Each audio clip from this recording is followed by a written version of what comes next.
कि ये दुनिया का, संसार का सबसे बड़ा झूठ है कि ज़ीरो और इन्फिनिटी अलग अलग है। You go to zero, you will understand infinity.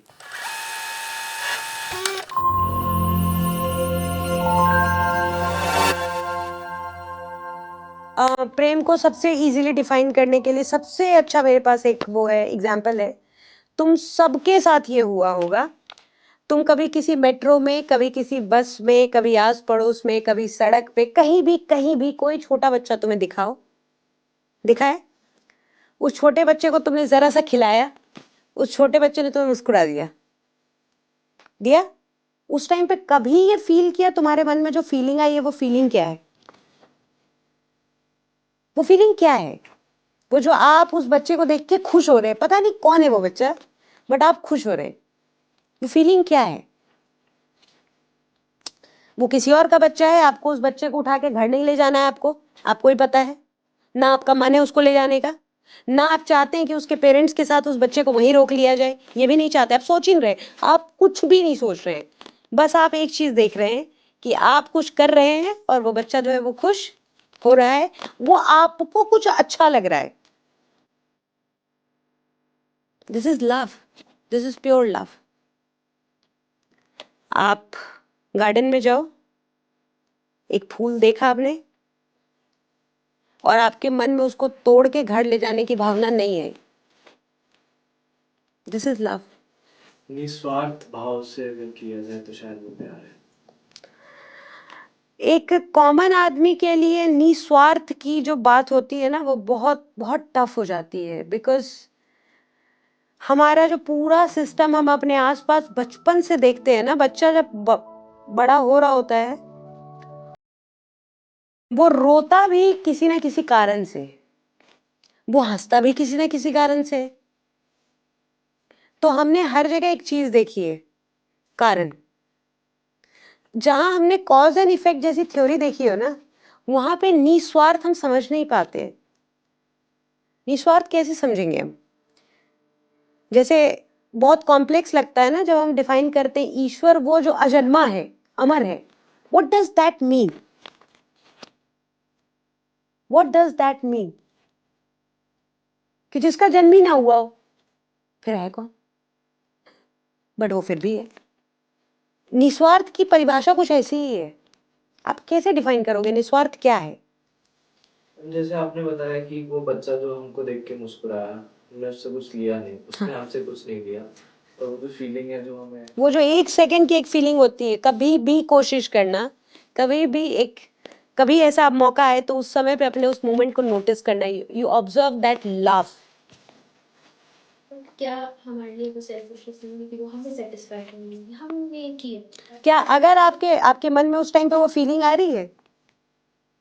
आपके मन में उस टाइम पे वो फीलिंग आती है कि ये मेरी वजह से हो रहा है? कर्ता भाव आता है? मैम जैसे गाय के बच्चे को मैं खिलाता हूँ तो उसको नहीं पता चलेगा ना, मेरे को पता चल रहा है, लेकिन मुझे उसको खिलाने में जो आनंद आता है वो कई बार क्या होता है इन जनरल लाइफ, इसीलिए मैंने कहा सड़क पे आते जाता है बच्चा, क्योंकि उस बच्चे को आप जानते नहीं हो, और जिसको आप जानते नहीं हो उससे आप कोई इच्छा नहीं रख सकते, और जिससे आप कोई इच्छा नहीं रख सकते, आप अल्टीमेटली वहां निस्वार्थ हो जाओगे। आपका कोई स्वार्थ ही नहीं, आपको पता ही नहीं उससे क्या मिलेगा आपको। ये जो एक इसके अपोजिट एक चीज होती है आजकल जो बहुत लोग करते हैं कि हमें लगता है कि हम गाय को इसलिए खिला रहे हैं क्योंकि ये हमारा निस्वार्थ प्रेम है। यहाँ में हमारा एक स्वार्थ होता है, वो स्वार्थ पता है क्या होता है? हमारा अहम, हमारा ईगो।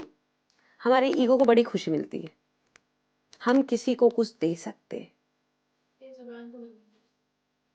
हमने दिया। हमने किसी, आधे लोग यहाँ पे जितने अमीर लोग हैं वो चैरिटी करने लग जाते हैं। क्यों? क्योंकि उससे उनकी ईगो को सेटिस्फेक्शन मिलता है। किस तरह का सेटिस्फेक्शन? मैं देने की परिस्थिति में हूं, तुम लेने की परिस्थिति में हो, मैं अल्टीमेटली तुमसे ऊपर हूं।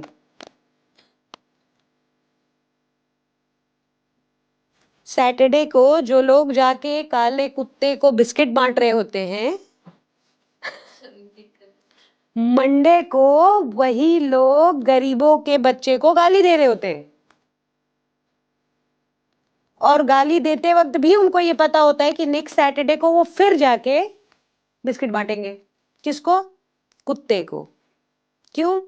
मैं दे सकता हूँ। ये हमारा ईगो है, ये हम अपने अहम की वो करते हैं, अहम को सेटिस्फाई कर रहे होते हैं कि हमारे मन में हमें लगना चाहिए कि ओह हम हैं देने वाली पोजीशन पे।